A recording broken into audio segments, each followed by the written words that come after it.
No dia 22 de outubro de 2018, às 19 horas e 42 minutos, as câmeras de vigilância na saída da luxuosa propriedade White Oak Estate, no subúrbio de Alpharetta, no estado da Geórgia, registraram um SUV azul escuro.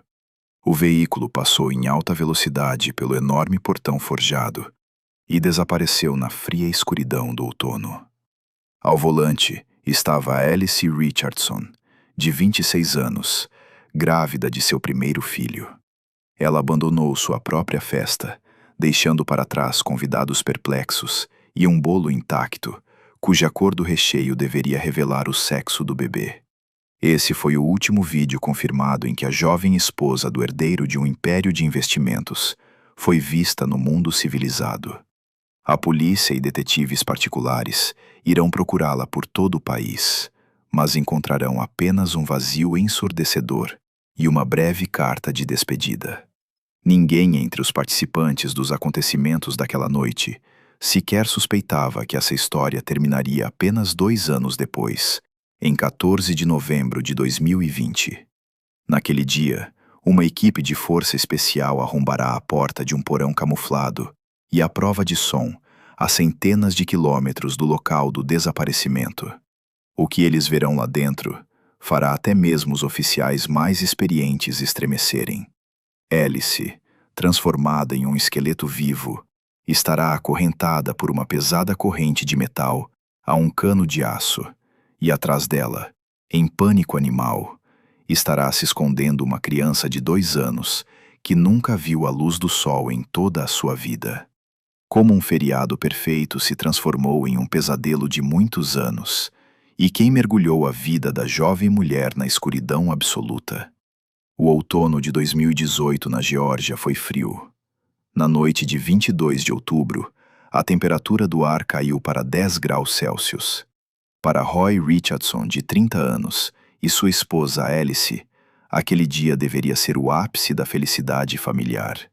O casal organizou uma grande festa, uma festa de revelação do sexo do bebê, para a qual foram convidadas cerca de 150 pessoas. O local escolhido foi a propriedade ancestral, White Oak Estate, que se estendia por 10 hectares de terras bem cuidadas, pertencente à família de Roy. No quintal da mansão, iluminado por centenas de guirlandas e holofotes, reuniu-se a respeitável sociedade de Atlanta, bem como a mãe de Roy, a influente empresária Eleanor Richardson.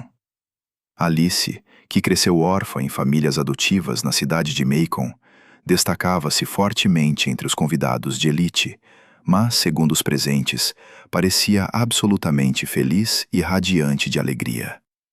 No entanto, a atmosfera da noite mudou de forma repentina e catastrófica.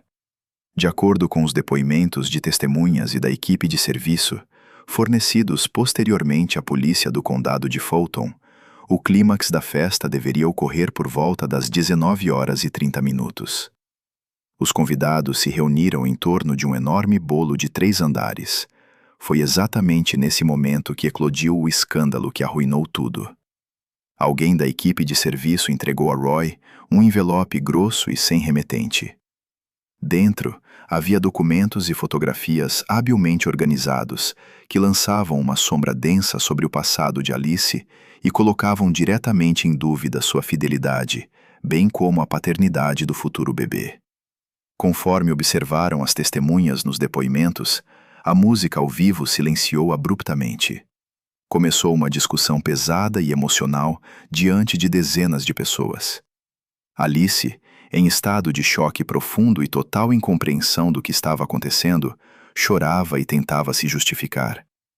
Confrontada com uma enxurrada de acusações repentinas e cochichos de reprovação da multidão, ela não resistiu à enorme pressão psicológica. A moça deu meia volta e correu para o estacionamento.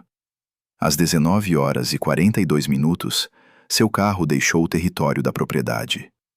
Roy tentou correr atrás da esposa, mas os parentes o seguraram. A mãe de Roy, Eleanor, aconselhou o filho a dar tempo para Alice se acalmar, argumentando que uma crise de histeria ao volante poderia prejudicar gravemente a criança, e pediu que ele fosse atrás dela um pouco mais tarde. Roy concordou em esperar meia hora. Esse curto intervalo de tempo se tornou fatal. Roy Richardson entrou em seu carro e dirigiu-se à casa que dividia com Alice, localizada na cidade de Roswell, a cerca de 15 quilômetros da propriedade. Ele chegou ao local às 20 horas e 15 minutos. A casa o recebeu com um silêncio absoluto e opressivo. A luz da entrada não estava acesa. Ao examinar os cômodos, Roy descobriu que as portas do closet estavam abertas e que parte dos pertences pessoais de Alice, incluindo roupas quentes e documentos, havia desaparecido sem deixar vestígios.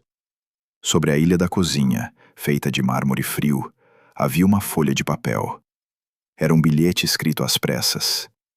Nele, em nome de Alice, dizia-se que ela não aguentava mais as humilhações constantes e as suspeitas infundadas. O texto afirmava que seria melhor para a criança crescer em paz e que ela estava partindo para sempre. A última linha do bilhete ficou gravada na memória de Roy como uma sentença. Não tente me procurar. Você nunca mais vai me ver. Na manhã seguinte, 23 de outubro de 2018, a polícia do condado de Fulton registrou oficialmente o boletim de ocorrência de desaparecimento. No entanto, a existência de um bilhete de despedida, escrito, como confirmaria posteriormente a perícia caligráfica, com uma caligrafia absolutamente idêntica à de Alice, limitou fortemente a ação das autoridades. Formalmente, a mulher de 26 anos havia saído de casa por vontade própria. Nenhum sinal de arrombamento, gotas de sangue ou indícios de luta foram encontrados na casa em Roswell. Roy, recusando-se a acreditar no que estava acontecendo, contratou uma equipe de detetives particulares caros. Em poucas semanas, eles vasculharam todo o território do estado da Geórgia. Os detetives investigaram dezenas de endereços, entrevistaram todos os parentes distantes, conhecidos de Alice em Macon e Savannah. Verificaram horas de gravações de câmeras em postos de gasolina e estações ferroviárias em um raio de centenas de quilômetros. O resultado foi surpreendentemente nulo. O SUV parecia ter se dissolvido no ar, sem aparecer em nenhuma câmera de trânsito fora do bairro de classe alta. A rota da fugitiva terminava na escuridão. Exatamente um mês após o escândalo na festa, em 22 de novembro de 2018, Roy recebeu um e-mail anônimo em sua caixa de entrada pessoal. O departamento técnico da polícia rastreou o endereço IP do remetente. O rastro digital levou a servidores alugados na Europa. Em uma mensagem seca e desprovida de emoção, Alice supostamente escreveu que havia se mudado com sucesso para o outro lado do oceano, estava começando a vida do zero e exigia que a deixassem em paz. Para a polícia do condado de Fulton, isso foi o ponto final. O caso de desaparecimento foi oficialmente encerrado, com a justificativa de perda de contato por iniciativa de uma pessoa maior de idade. O herdeiro do império dos Richardsons ficou sozinho com seu mundo desmoronado, convencido de que sua esposa simplesmente havia fugido das dificuldades. Ninguém envolvido na investigação imaginava que o misterioso envelope na festa fosse apenas a primeira parte de uma encenação perfeitamente orquestrada. E ninguém ouviu o som surdo de uma pesada corrente de metal que já marcava os primeiros dias de um pesadelo de muitos anos para a moça desaparecida. Em novembro de 2020, o arquivo do caso do desaparecimento de Alice Richardson estava coberto por uma espessa camada de poeira de arquivo. O tempo, como se sabe, não cura, mas ameniza a dor. Roy Richardson, definitivamente abalado por anos de manipulações psicológicas, começou a desistir. A vida nos círculos de elite de Atlanta não tolera o vazio. E sob a pressão incessante de sua mãe, Eleanor, ele deu os primeiros passos para retornar à sociedade. Uma nova companheira começou a aparecer ao seu lado. Uma jovem de família respeitável, cuja candidatura fora veementemente recomendada pela mãe zelosa. Parecia que o passado havia ficado para sempre, nas sombras das mansões luxuosas. Ninguém imaginava que a resposta para a questão sobre o destino da mulher desaparecida se escondia bem além dos limites da cidade. Os acontecimentos se deslocam para 190 quilômetros ao norte de Atlanta. O condado de Fleming, uma densa área florestal, adjacente às fronteiras da Floresta Nacional de Chattahoochee. Ali, longe das estradas movimentadas, ficava a residência privada fechada, Pinecrest Lodge, que, segundo os registros de propriedade, pertencia a Eleanor Richardson. Aquele edifício maciço de madeira escura e pedra bruta estava bem protegido de olhares curiosos por uma densa parede de pinheiros centenários. O silêncio do local era quebrado apenas pelo barulho de ferramentas a gasolina. Um latino-americano de 50 anos chamado Mateo cuidava da enorme propriedade uma vez por semana. De acordo com seus depoimentos posteriores, suas funções limitavam-se estritamente a trabalhos de jardinagem. Em 1 ano e meio, ele nunca cruzou a soleira da mansão. A casa sempre parecia absolutamente desabitada. As janelas estavam bem fechadas por pesadas persianas, e as luzes internas nunca acendiam. O dia 9 de novembro de 2020 amanheceu nublado. A temperatura do ar mantinha-se em torno de 8 graus Celsius. Por volta das 14h30, Mateo estava limpando as folhas caídas ao longo da fachada norte do prédio. Ao varrer as folhas úmidas perto da maciça fundação de pedra, sua ferramenta prendeu-se em um objeto estranho, junto à velha grade de ventilação coberta de ferrugem que levava aos porões. Era um pedaço de papel enrolado com força, mal enfiado por entre as estreitas barras de metal por dentro. O trabalhador largou o ancinho e desdobrou o achado. O protocolo do interrogatório registrou que o homem ficou literalmente paralisado de horror. Era um pedaço de papel barato, rasgado descuidadamente, salpicado de rabiscos infantis irregulares e caóticos. Mas sobre esse desenho desajeitado, com caneta preta grossa, estavam escritas letras tortas e desesperadas. Socorro, sou Alice Richardson. Estou sendo mantida no porão com meu filho. Entregue isso a Roy Richardson, em Atlanta. Quando Mateo desdobrou completamente a folha, alguns fios longos de cabelo claro, que estavam cuidadosamente enrolados dentro da mensagem, caíram no chão úmido. Mateo sabia muito bem para quem trabalhava. O medo da ira e das conexões da influente proprietária paralisava sua vontade. Ele não se arriscou a procurar a delegacia local do condado de Fanning, temendo com razão que a informação fosse imediatamente repassada à proprietária da propriedade. O homem tomou uma decisão arriscada. No dia 11 de novembro, em seu dia de folga, ele dirigiu quase 200 quilômetros até Atlanta. Depois de esperar algumas horas em frente ao centro de negócios envidraçado, Mateo localizou Roy Richardson no estacionamento de vários andares. A entrega do bilhete ocorreu sem testemunhas desnecessárias. Quando Roy leu o texto e viu os fios de cabelo claros, sua reação foi imediata. No entanto, ensinado pela amarga experiência dos anos anteriores e pelas cartas forjadas vindas do outro lado do oceano, ele não foi à polícia com aquele pedaço de papel rabiscado. Naquela mesma noite, as amostras de cabelo foram enviadas a um laboratório genético privado independente para a realização urgente de um teste de DNA. 3 dias de espera angustiante foram um verdadeiro inferno para Roy.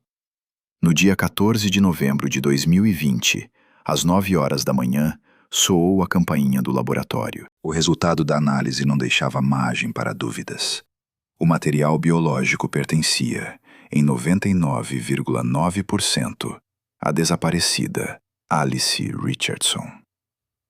Às 10 horas e 15 minutos do mesmo dia, Roy invadiu a sala do investigador de plantão da Polícia Estadual da Geórgia, colocando sobre a mesa um bilhete amassado e o laudo oficial dos geneticistas.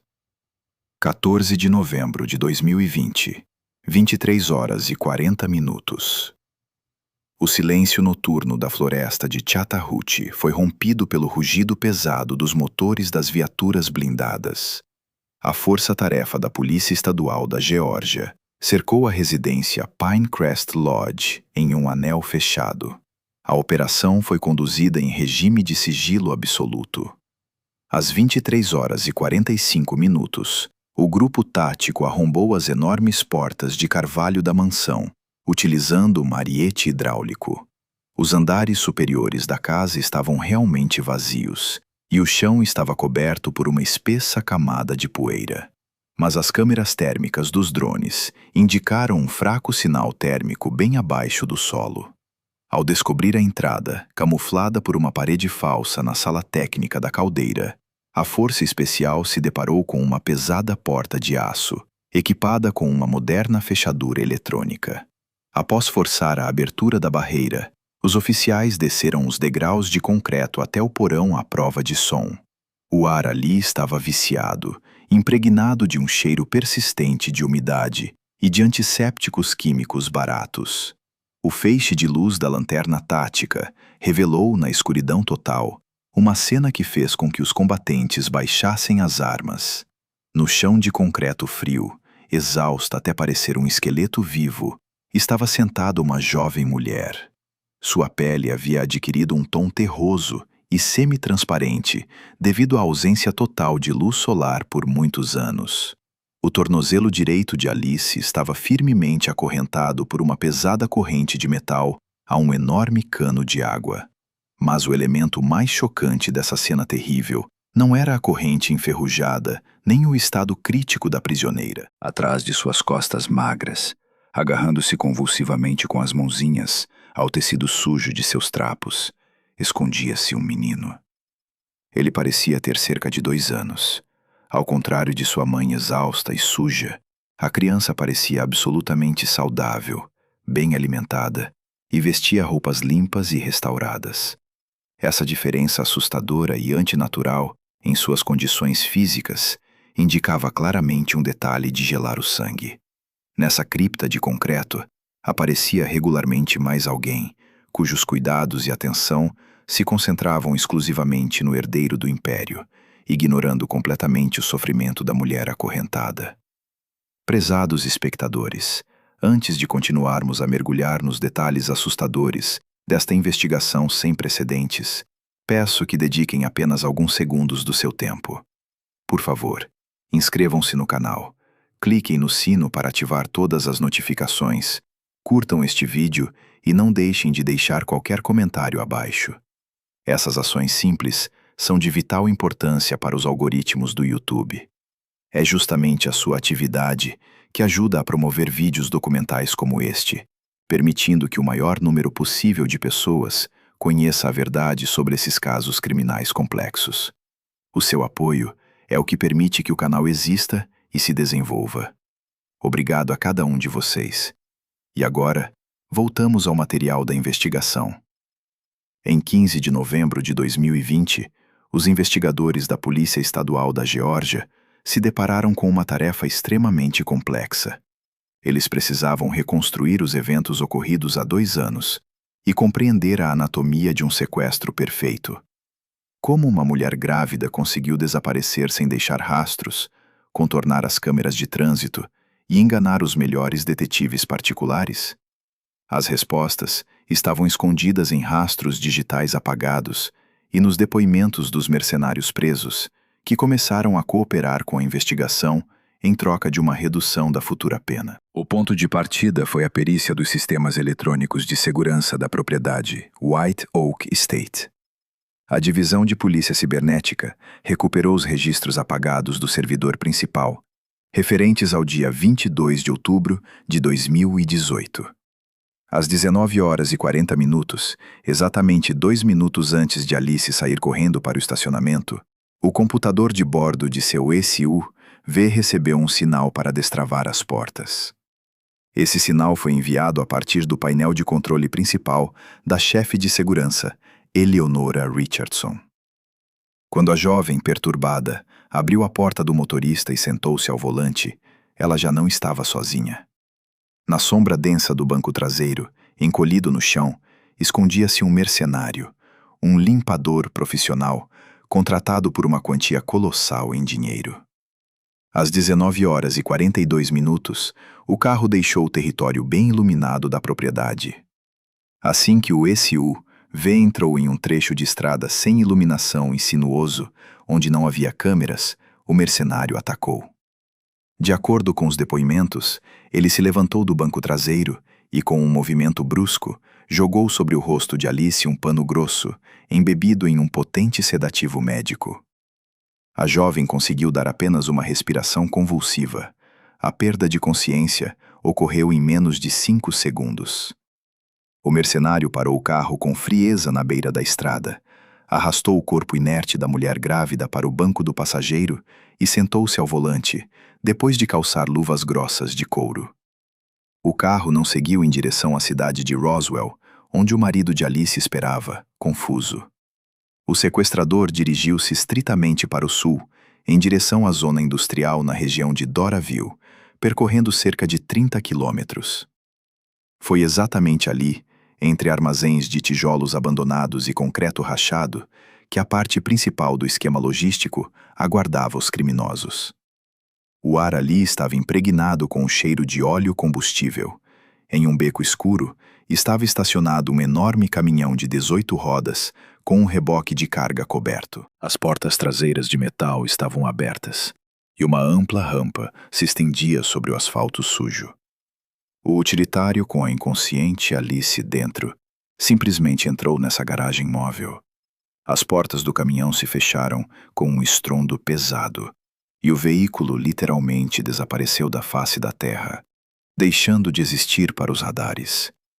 O caminhão entrou na rodovia e seguiu sem obstáculos para o norte, em direção à propriedade montanhosa Pinecrest Lodge. Enquanto o caminhão avançava monotonamente pelas estradas noturnas, um segundo grupo de cúmplices entrou em ação. Os investigadores descobriram que o serviço de segurança já possuía há muito tempo cópias eletrônicas das chaves da casa da família de Roy, em Roswell. Às 20h05, 10 minutos antes da chegada de Roy, um dos mercenários entrou silenciosamente na casa vazia. Vestindo protetores médicos, ele colocou sobre a ilha de mármore da cozinha uma carta de despedida, preparada com antecedência. Em seguida, rapidamente colocou na bolsa algumas roupas quentes e cosméticos de Alice, criando a ilusão perfeita de uma partida apressada e de uma fuga voluntária. O toque final dessa obra-prima criminosa foi dado exatamente 30 dias depois. A polícia demorou muito tempo para entender como Alice havia enviado um e-mail da Europa. A análise dos discos rígidos revelou que o texto da mensagem havia sido redigido com antecedência. O hacker contratado utilizou um complexo sistema de servidores VPN, fazendo passar o pacote de dados criptografado por nós de comunicação em 3 países europeus antes que ele chegasse à caixa de e-mail de Roy. Esse fantasma digital convenceu definitivamente a polícia da partida da jovem e obrigou os detetives a encerrar oficialmente o caso. O plano de sequestro foi executado com uma precisão cirúrgica de gelar o sangue. Cada passo foi calculado ao milésimo de segundo, sem deixar nenhuma pista biológica ou digital. O mecanismo funcionou como um relógio suíço perfeito, levando a mulher grávida inconsciente para seu túmulo de concreto particular. Mas enquanto a máquina logística apagava cuidadosamente os rastros, ninguém podia prever exatamente que horror primitivo Alice experimentaria quando o efeito da substância química passasse. Ela abrisse os olhos na escuridão absoluta e opressiva do porão à prova de som, e quem seria a primeira pessoa a cruzar o limiar daquela pesada porta de aço? O sedativo médico saía do organismo lentamente, deixando para trás uma náusea pesada, boca seca e uma dor latejante nas têmporas. No dia 26 de outubro de 2018, Alice Richardson abriu os olhos. Ao seu redor havia uma escuridão total, absolutamente impenetrável. A princípio, a jovem mulher pensou que tivesse ficado cega. Tentou se levantar, apoiando as mãos no chão, mas um estrondo metálico agudo e uma dor repentina no tornozelo direito a fizeram cair de volta sobre a superfície fria. Sua perna estava firmemente acorrentada por uma pesada corrente de aço. Elos por elos, Alice tateou sua prisão na escuridão com as mãos trêmulas. A corrente se estendia diretamente até a parede de concreto, permitindo que ela se movesse apenas num raio de 2 metros do ponto de fixação. Mais tarde, durante longas sessões terapêuticas e interrogatórios, a vítima descreveria aos investigadores, nos mínimos detalhes, essa prisão subterrânea, localizada sob a fundação da propriedade montanhosa Pinecrest Lodge. Era um local especialmente reformado, com cerca de 16 metros quadrados. As paredes e o teto eram revestidos por uma espessa camada de feltro industrial de isolamento acústico, que absorvia completamente quaisquer gritos de socorro. Na sala não havia uma única janela ou fresta por onde a luz natural pudesse entrar. A renovação do ar era garantida por um potente sistema de ventilação forçada, cujo zumbido monótono e contínuo se tornou o único ruído de fundo nessa câmara de privação sensorial. No chão havia um colchão fino de espuma, e no canto estava um balde plástico de banheiro químico. A temperatura do ar mantinha-se constantemente em torno de 14 graus Celsius, o que fazia com que o concreto gelado literalmente sugasse o calor do corpo. A mulher grávida era obrigada a se enrolar constantemente em posição fetal, tentando se aquecer e proteger seu feto. As primeiras 144 horas de cativeiro fundiram-se para Alice em um único pesadelo interminável e pulsante. Na escuridão absoluta, ela perdeu completamente a noção do tempo, sem ter nenhum ponto de referência para distinguir o dia da noite. O medo animal dava lugar a uma histeria pesada, e a histeria se transformava em profunda prostração apática. Uma vez por dia, no porão, uma luz vermelha fraca acendia-se por alguns minutos, e alguém, silenciosamente, sem emitir um único som, enfiava por uma abertura especial na parte inferior da porta recipientes plásticos com comida barata e garrafas de água sem gás. Alice gritava, implorava por misericórdia, oferecia qualquer quantia de dinheiro, mas a única resposta que recebia era o barulho surdo da trava se fechando. A incerteza enlouquecia, forçando seu cérebro exausto a imaginar os cenários mais terríveis das ações de um maníaco em série. O desfecho desse terror psicológico chegou no 7º dia. De repente, o zumbido do sistema de exaustão cessou. Passos se ouviram atrás da pesada porta de metal. Não eram as botas pesadas de um segurança, mas o som nítido e ritmado de saltos femininos batendo no concreto. A fechadura maciça estalou alto. A porta se abriu com um rangido, e uma luz ofuscante e que cortava os olhos, proveniente das potentes lâmpadas halógenas instaladas no corredor. Alice instintivamente fechou os olhos, cobrindo o rosto com as mãos sujas. Quando sua visão se adaptou um pouco à iluminação, ela viu uma silhueta na soleira da porta. Diante dela estava Eleanor Richardson, a dona do império de investimentos. Vestia um terno caro de cashmere. Seus cabelos estavam perfeitamente penteados, e em seu rosto brilhava um sorriso arrepiante, de triunfo absoluto. O contraste entre a poderosa e impecável sogra e a nora exausta e suja, sentada no concreto nu, em meio aos próprios dejetos, era colossal.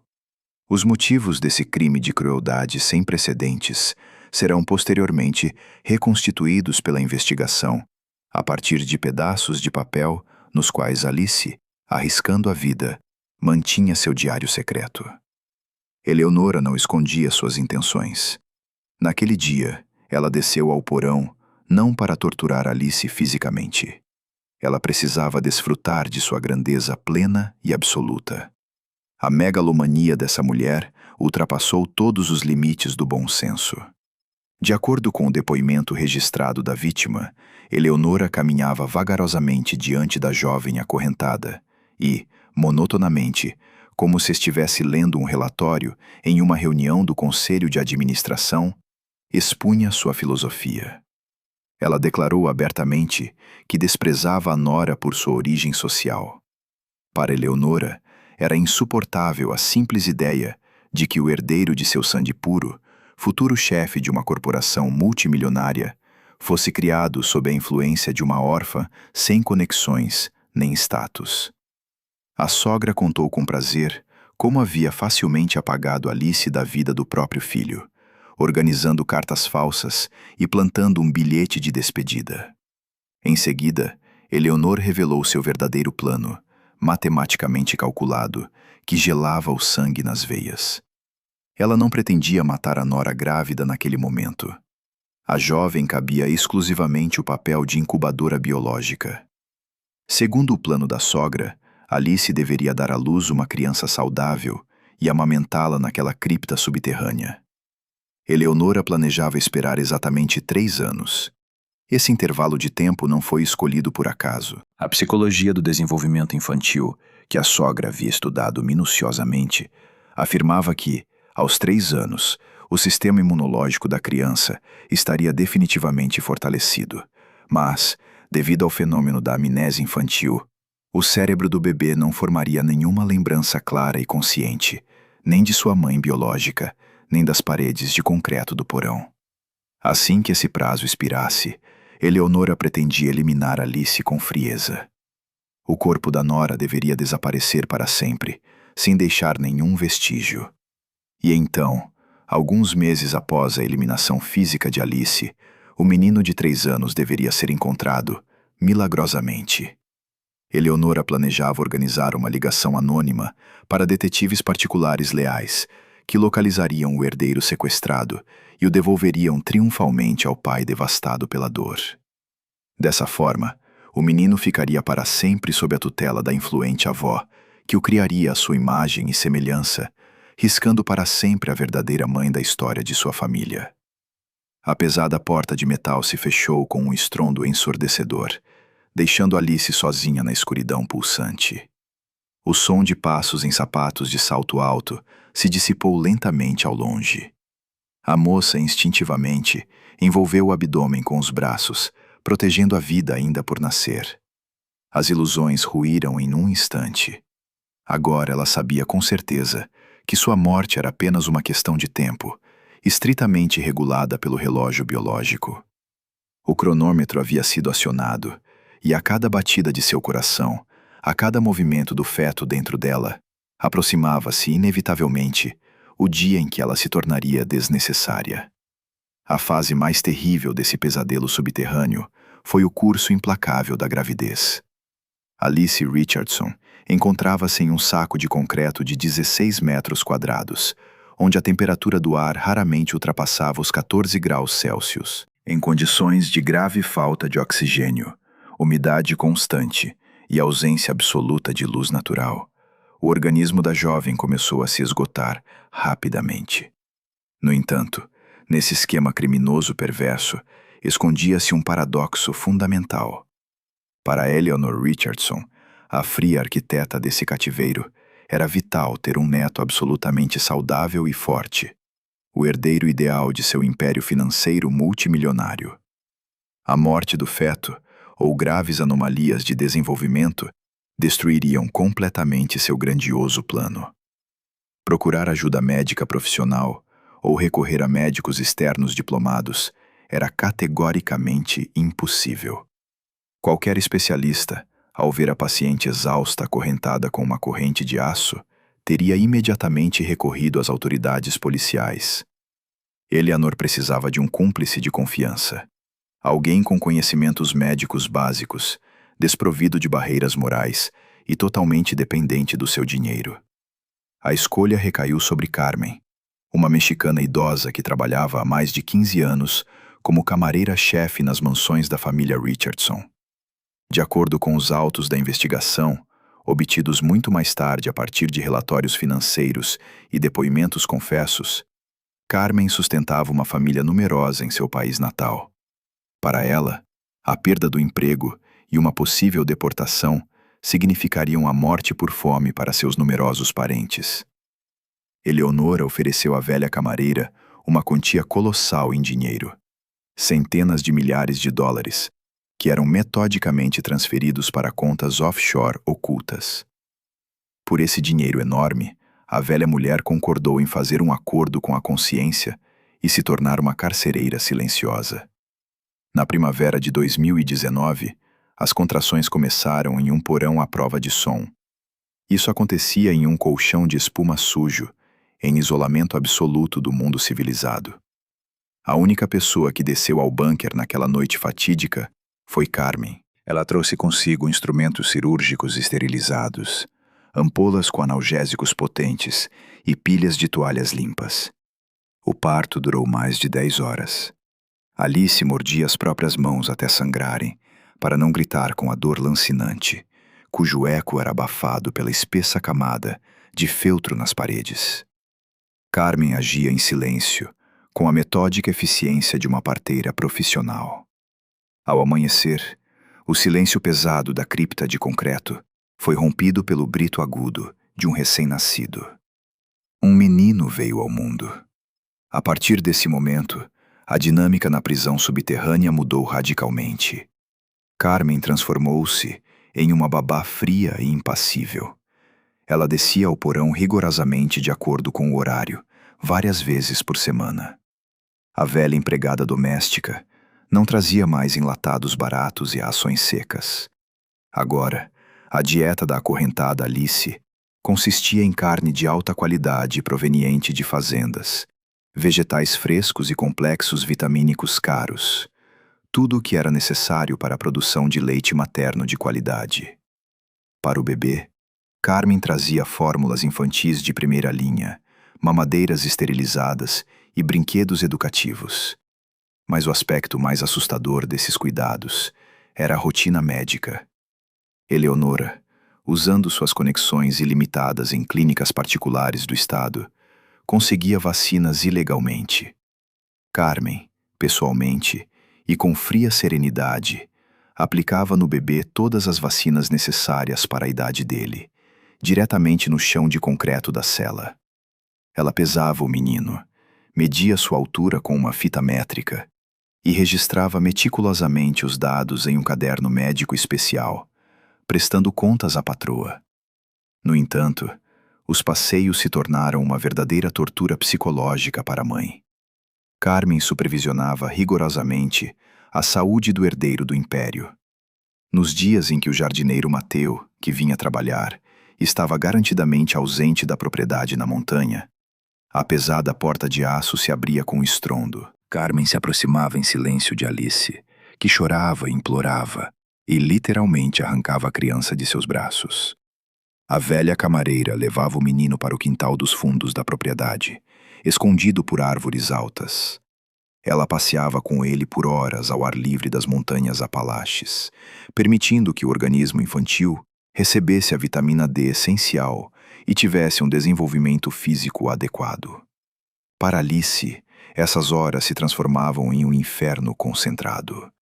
Deitada no chão, acorrentada, ela enlouquecia de medo animal de que, um dia, a pesada porta simplesmente não se abrisse e Carmen levasse seu filho para sempre, deixando-a morrer de sede. A partir dos registros das sessões terapêuticas com Alice, ficará claro que ela nutria pela velha mexicana um ódio avassalador e ardente. Mas, ao mesmo tempo, com sua mente atormentada, ela compreendia com clareza cristalina uma terrível verdade. Somente graças a essa cúmplice sem princípios, seu filho crescia forte e saudável. Os dias se transformavam em semanas, e as semanas em meses. A criança começou a dar os primeiros passos vacilantes, pisando no concreto frio, exclusivamente dentro do alcance da corrente materna. O menino aprendia a falar, pronunciando as primeiras palavras num espaço fechado, onde nunca havia sol nem vento. O mecanismo, acionado pela autoritária sogra, funcionava impecavelmente, e o tempo agora jogava contra a prisioneira. Cada novo centímetro de crescimento de seu filho, cada nova habilidade que ele adquiria, Aproximavam inexoravelmente o dia em que ele se tornaria forte o suficiente para que a necessidade de uma mãe biológica desaparecesse de vez, e o terrível cronômetro, contando os últimos dias de sua vida, chegasse à marca zero. Já era o segundo ano de isolamento na cripta de concreto à prova de som, sob a residência de montanha Pinecrest Lodge. O verão de 2020 trouxe consigo não apenas um calor sufocante, que penetrava até mesmo através do potente sistema de ar-condicionado, mas também a percepção gelada de que o final se aproximava rapidamente. Alice Richardson observava com horror crescente como seu filho ganhava peso rapidamente e adquiria novas habilidades. O menino estava completando 2 anos. De acordo com um monstruoso plano matematicamente calculado de Eleonora Richardson, assim que a criança completasse 3 anos, a necessidade de sua mãe biológica desapareceria definitivamente. A amnésia infantil apagaria da memória do menino a imagem de uma mulher exausta acorrentada, e a sogra poderia executar sua sentença de morte impunemente. O tempo, que antes se arrastava como uma resina viscosa e interminável, agora se transformou em um cronômetro implacável. Alice compreendia com clareza cristalina. Se ela não tomasse uma atitude radical e desesperada, exatamente naquele momento, a pesada porta de aço se abriria um dia, exclusivamente para ceifar sua vida, para sempre. A única chance, cuja probabilidade era equivalente a um erro estatístico microscópico, surgiu em meados de agosto de 2020.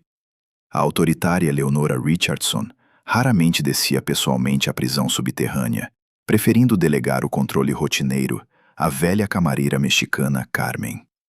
No entanto, naquele dia, a proprietária de um império de investimentos multimilionário decidiu inspecionar pessoalmente o desenvolvimento físico de seu futuro herdeiro.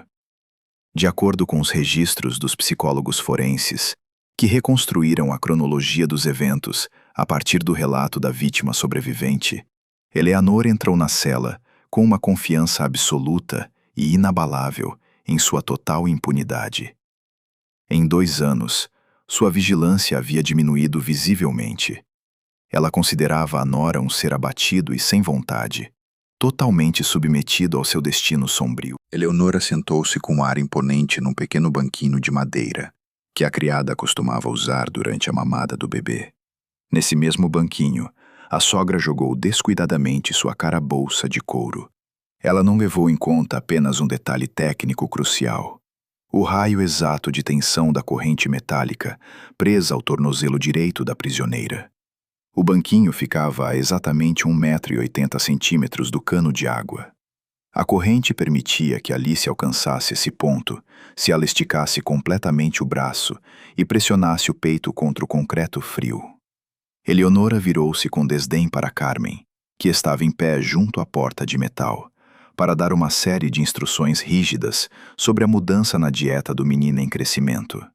A atenção das 2 mulheres estava totalmente voltada uma para a outra.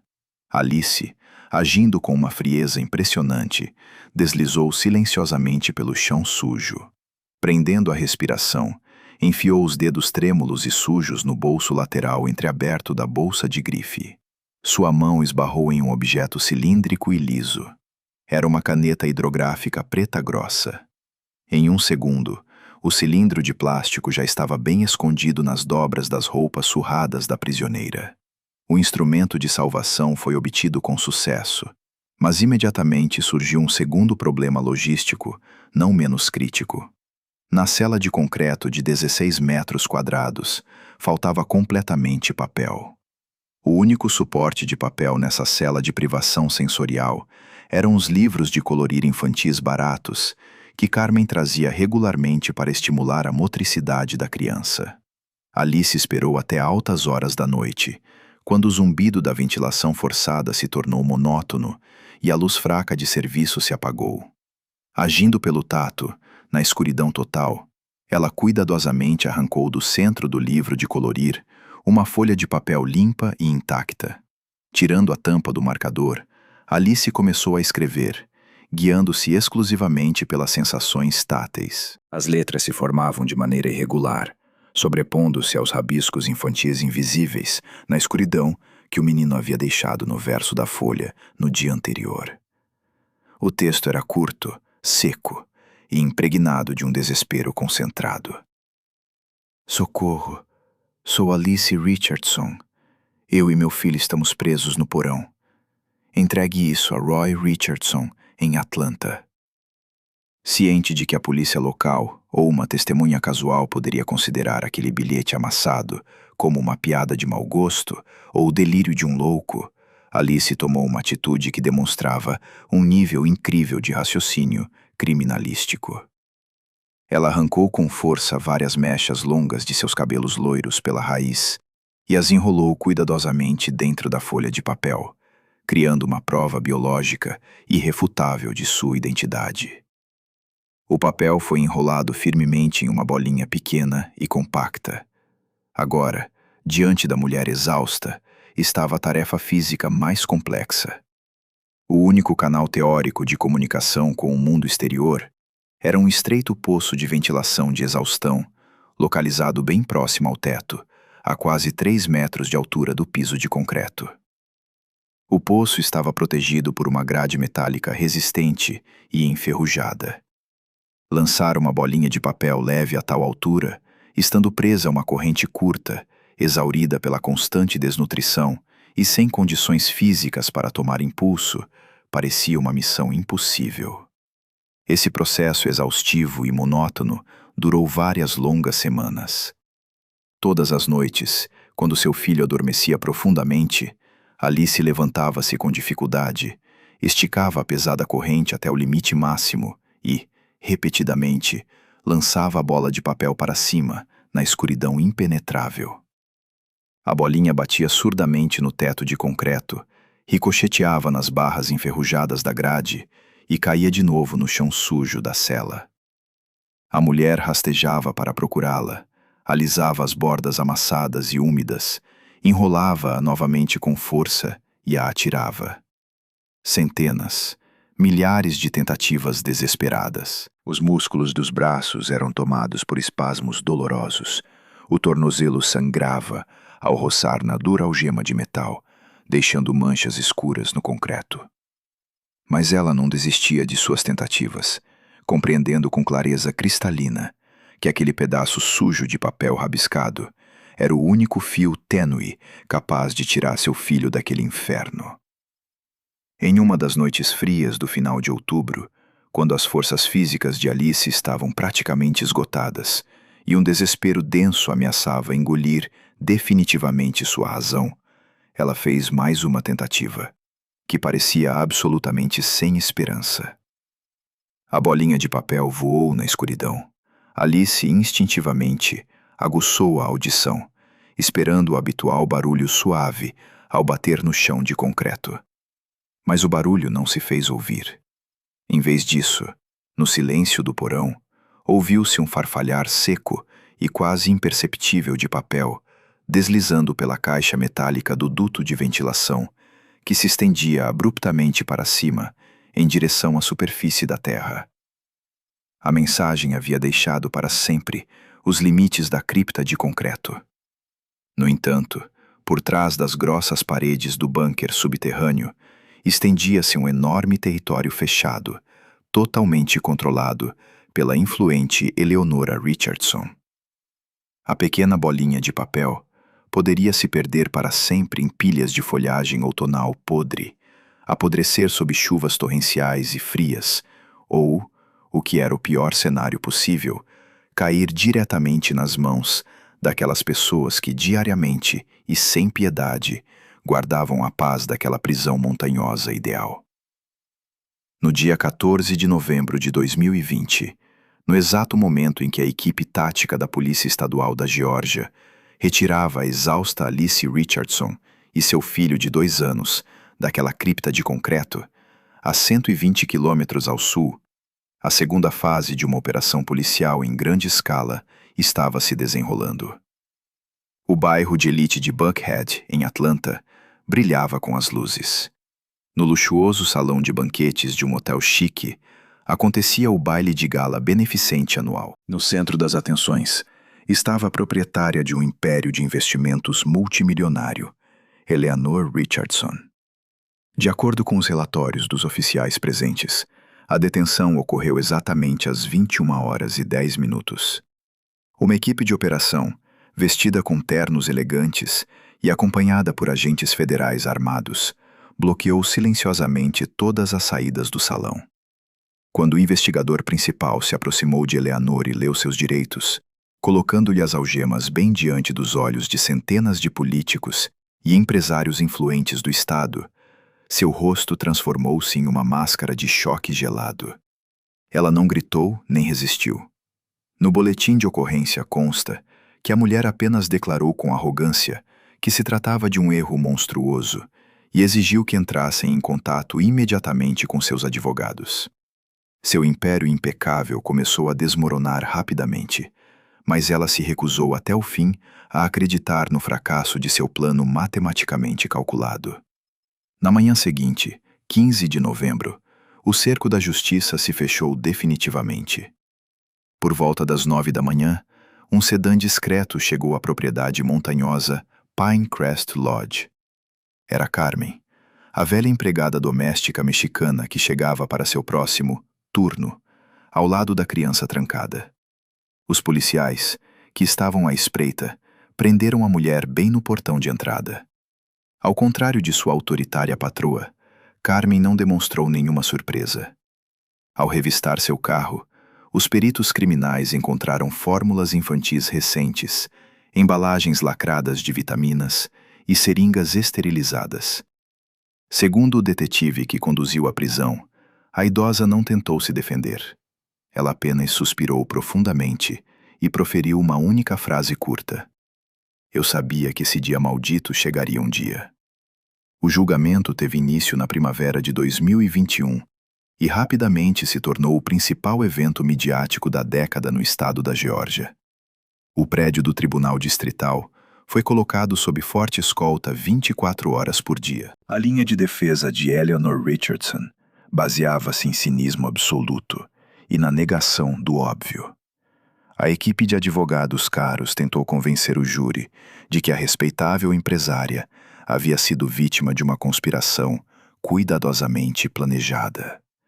Eles alegavam que o sequestro e a retenção de Alice por muitos anos eram uma iniciativa exclusiva da empregada doméstica enlouquecida, Carmen, e de supostos seguranças particulares que supostamente trabalhavam na propriedade, às escondidas da proprietária.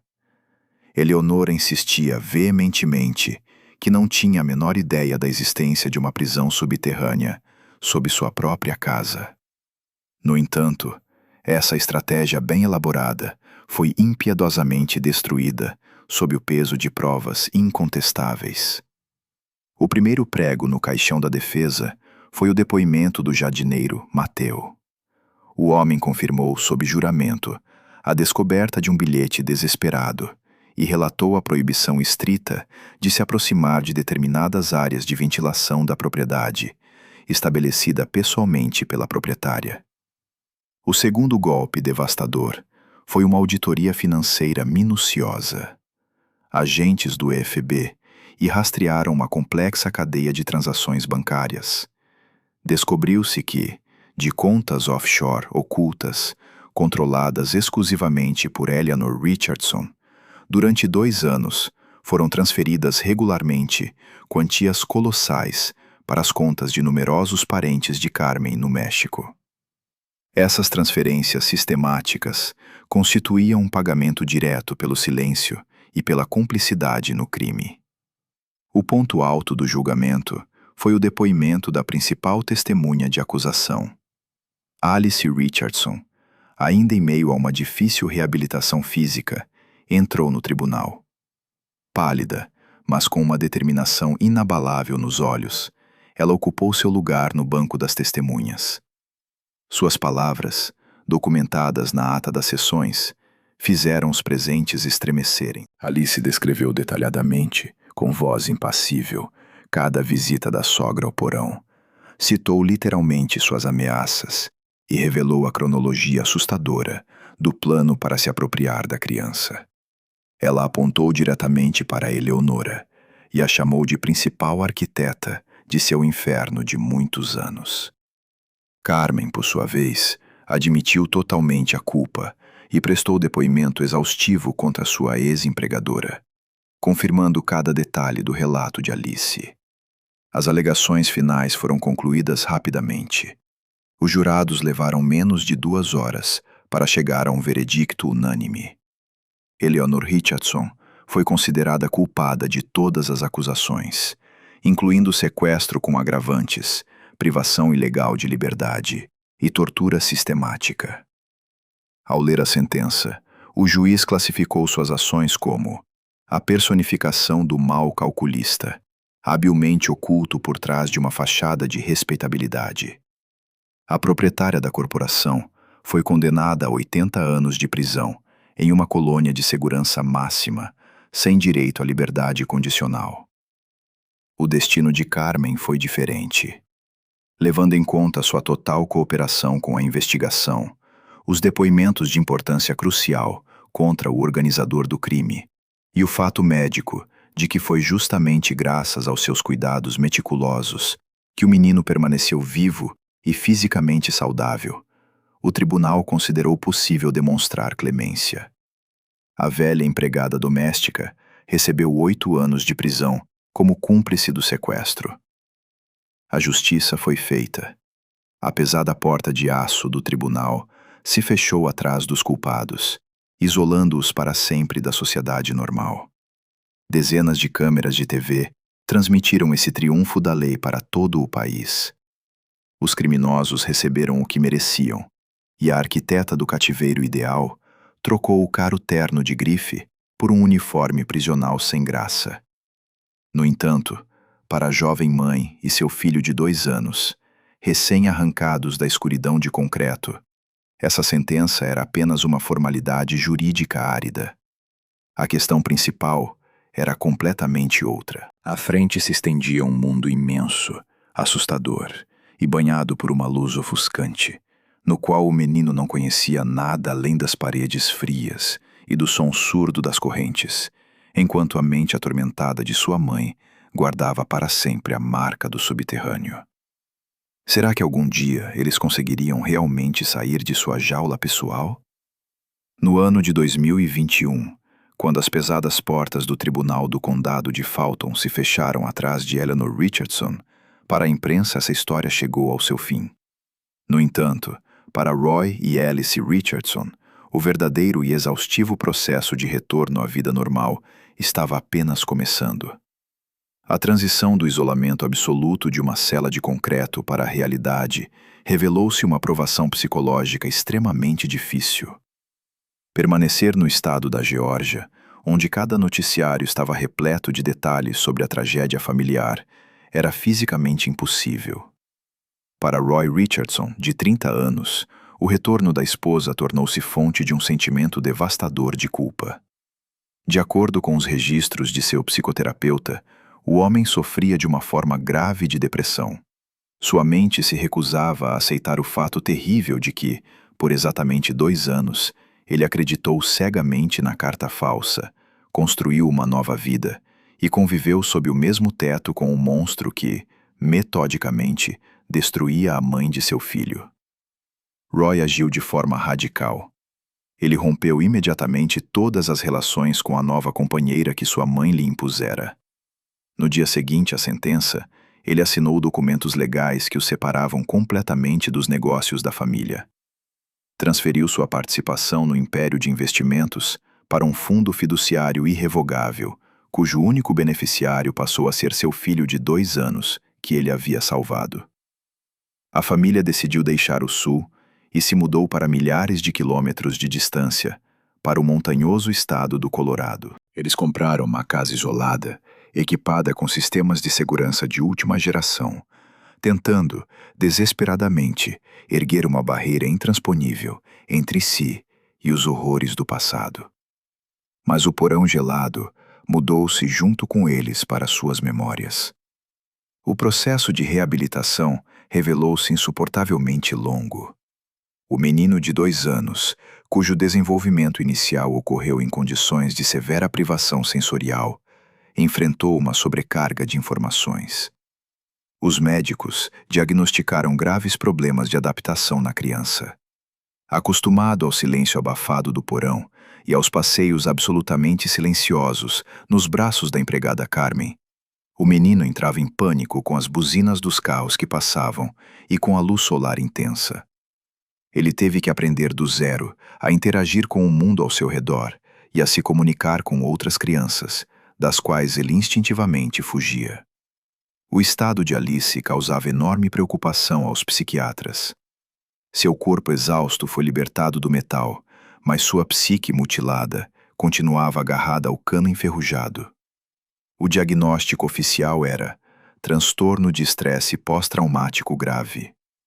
Durante meses, a jovem acordava no meio da noite com seu próprio grito estridente. Qualquer ruído podia servir de gatilho. O zumbido do ar-condicionado, que lembrava a ventilação de exaustão de um bunker, ou o clique silencioso da fechadura da porta, que a levava instantaneamente de volta ao momento em que a porta de aço se fechava na escuridão total. Alice não conseguia, fisicamente, usar sapatos que apertassem o tornozelo direito. O peso fantasma da pulseira a perseguia incessantemente. Apesar da destruição colossal, essa história se tornou um verdadeiro testemunho documental do triunfo da vontade humana. Roy não esqueceu aquele homem que arriscou sua segurança por uma desconhecida.